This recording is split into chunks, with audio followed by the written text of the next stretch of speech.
Guys, how awesome would it be if we just had all day, every day to paint? Just imagine it. I think that's every artist's dream. However, life happens. No matter how much scheduling we do, we still struggle to find time. It doesn't matter what it is. But as artists, we especially struggle to find time for our art. So in this video, I am going to walk you through how you can find more time for your art without having to schedule it into your day. So let's get into it. Alright, so the first step of this strategy is actually brainstorming. And I'm not saying brainstorming tactics as to how to find more time. No, brainstorm ways you can prepare so that you don't have to do that later. Basically, with your paintings and drawings, we want to brainstorm everything we could possibly need for this project. So we're going to pick the actual project, right? And we're going to prep it. So we're going to make sure that we have our paper or our canvas. Then we're going to move on to the actual medium that we're going to use, whether that be pencils or paints. Then we move on to step number 2, remove barriers. A lot of times excuses will hold us back from actually doing what we want to do with our time. They might seem very, very important, but a lot of times we put too much value into those things and thus feel like we're still getting work done, just not getting the work we actually want to done. So what we need to do is we need to eliminate those excuses. Basically make it as easy as possible to get back to your drawing or get back to your painting, because ultimately that is what is keeping you from actually creating artwork. The next thing you want to consider is accessibility. A lot of times we hesitate to get drawing done because we don't feel like we have the space for it.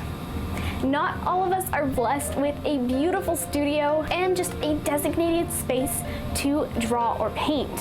However, there are still ways that you can make it easier for yourself. For example, when I was getting started, I did not have all of this. I literally had a whiteboard instead of like a drawing board or an easel. I had a whiteboard.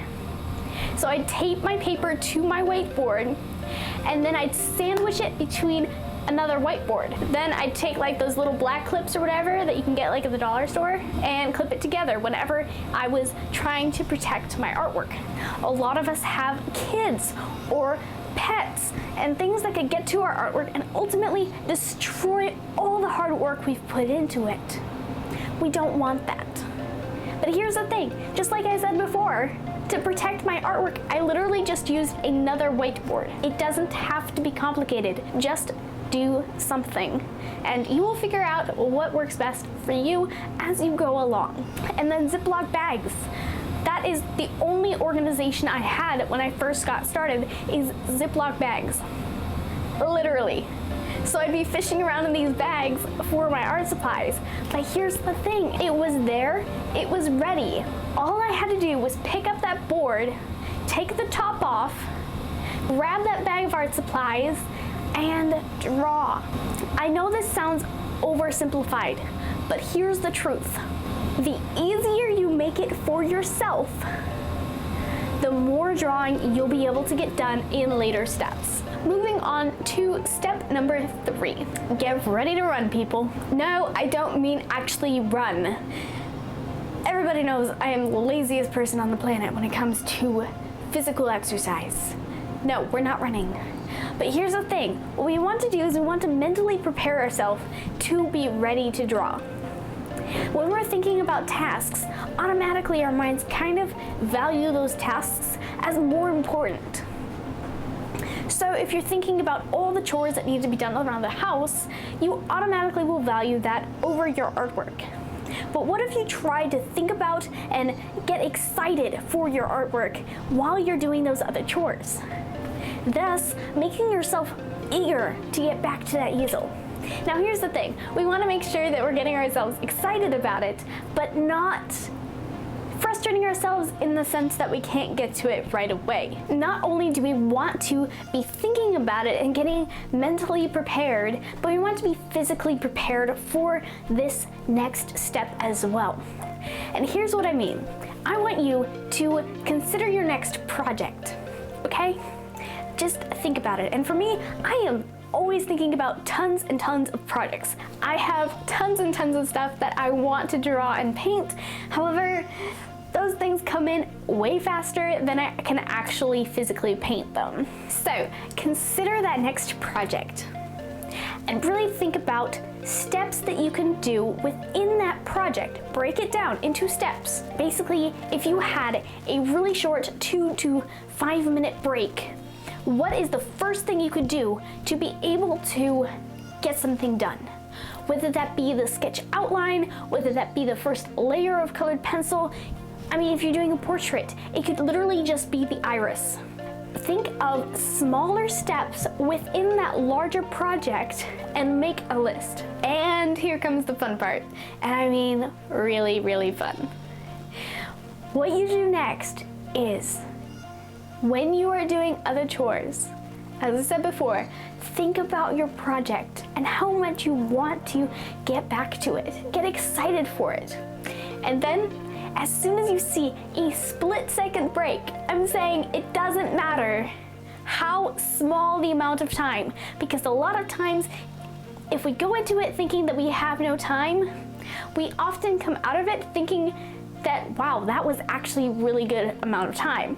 Whereas if we think of it as, wow, this isn't going to be enough time to get anything done, generally nothing gets done. So here's what you do. As soon as that time arises, and I mean be ready for it, as soon as it comes, you want to get straight to your drawing and pick that first step and just go at it. Now here's what I would recommend doing though. Either write it out or print it out, because here's the thing. I want you to be able to write on this. So let's say you thought that you'd be able to get a certain step done in a 2 to 5 minute range, but you were only able to get half of it done. By having this printed out or written out in front of you that you can write on, you can then mark on your paper where you need to pick up next. And that's really it. Each time you have a break, go back to that sheet of paper and pick up where you left off. We are all looking for the perfect chunk of time, but in reality, it probably won't come. Or it will, but in a much smaller amount of time than we were expecting, unless we don't notice it because we weren't looking for it. For me, 99%-ish, I didn't actually do the math, but the majority of my drawings get done in the tiniest of increments and add up to massive, amazing results. I need to wait for that to die down because it sounds terrible.